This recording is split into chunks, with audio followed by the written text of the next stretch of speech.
Today's video, I want to talk about 4 potential side effects that may occur if you go on a low carbohydrate diet. Now, if you followed my channel for a while, you know that I'm a big proponent, in a high protein, low carbohydrate diet.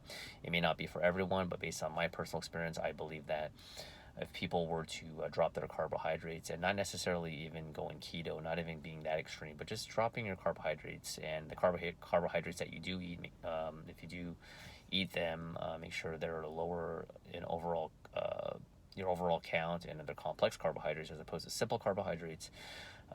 You will see significant fat loss. But with that being said, there are going to be some drawbacks, and based on my personal experience, I wanted to talk about some of these drawbacks, talk about these 4 drawbacks and what you can do to try to minimize these drawbacks and or side effects. So starting with the first side effect that it will happen, is that you're going to get some brain fog. What exactly is brain fog? Brain fog is just feeling a little bit not mentally acute, not mentally astute, just a little bit slower than normal. And that's because carbohydrates, when you drop your carbohydrates, now carbohydrates are not only your primary source of energy for physical activity, but mentally it's like brain food. And it's really kind of hard to explain until you actually experience it, but it will happen.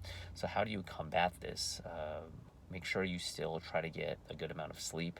The last thing you want is to be sleep deprived and get the brain fog, So make sure you get adequate amount of sleep, take naps when you can. And the other thing that you can do is, I'm not the biggest fan of caffeine, but on workout days and or when I start a low carbohydrate diet, I will have just a little bit of caffeine just to kind of counterbalance that brain fog. So that's the first drawback and my solution for brain fog. Moving on to the second side effect of going on a low carbohydrate diet, and that is what it does to you physically, and it'll drain you, and you'll feel it especially during your workouts, whether you're doing weight training, some form of cardio, running, swimming. It runs the gamut. It doesn't matter. You're gonna feel it because carbohydrates are your primary source of energy. Your body primarily will tap into carbohydrates first before going into your proteins and your fats. So when you lack that carbohydrates, your body's really suffering.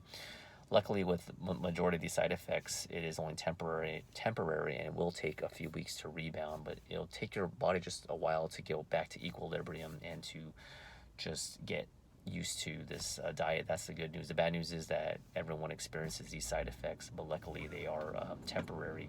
So what can you do to combat this? Kind of similar to my advice before about the caffeine. The caffeine will help you through your workouts as well, not just help you mentally, but help you with your workouts. If you want to take it a step further, you could take a pre-workout.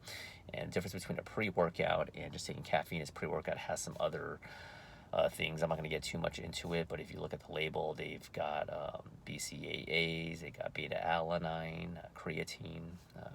I don't want to complicate it, but there's just a lot of extra things that you could take if you really are geared towards these workouts and you want to get through them. So that's a good way to combat it. What else? The other thing that you could do is you could do some carbohydrate timing. I don't know if that's what the exact term is, but I'm going to just call it that for the sake of it. And that is assuming you're not on a keto diet, which is a very, very low extreme carbohydrate diet, because I believe that you don't even have to go on keto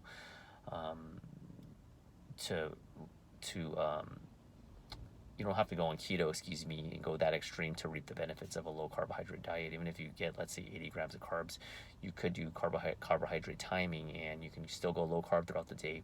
And then right before your workout, about an hour before, you can have some carbs and squeeze those carbohydrates in. That little allotted amount of carbohydrates that you have per day, whatever, let's say it's like 50 grams.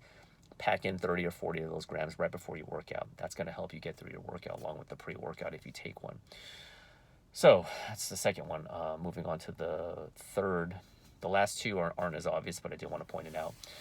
The third side effect that may happen is that your digestion can get a little compromised. You may get a little bit constipated. It's because, between the 3 macros, there's proteins, carbs, and fats. If you take out the carbohydrates, you're left with proteins and fats primarily, right?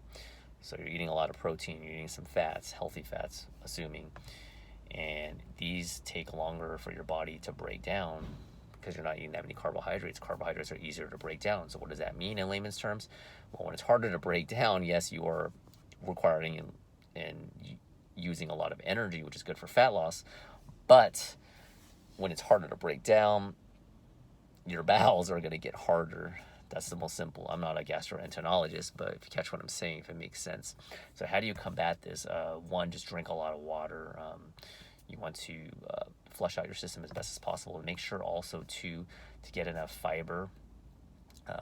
If you're on a high protein, low carbohydrate diet, you should be eating a lot of greens. So get a lot of salads, asparagus, broccoli, just a lot of greens in general, a lot of roughage in general, and you should be good. The other thing that you could do is you could take a fiber supplement. I think anywhere between, I did videos about this, between I think 25 to 35 grams of dietary fiber is what you want. You can just Google it if I'm a little bit off, but it's within that ballpark.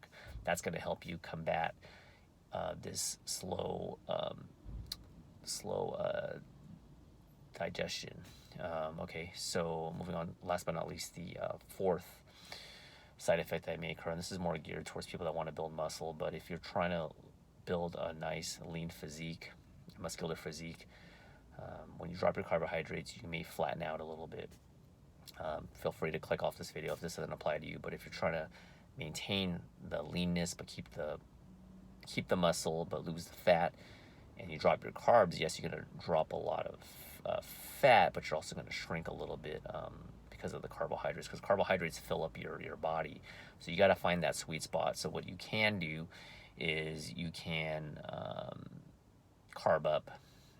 Maybe, I don't have a set amount or a set date or a set amount because everyone's different, but you could do a 1 carb up meal a week, and then that'll help you reset your body in a way. This is a little bit more advanced, but this will work. And if you look in the mirror and your body just looks like you're losing fat, but your body just looks like it's shrinking, you need a carb up.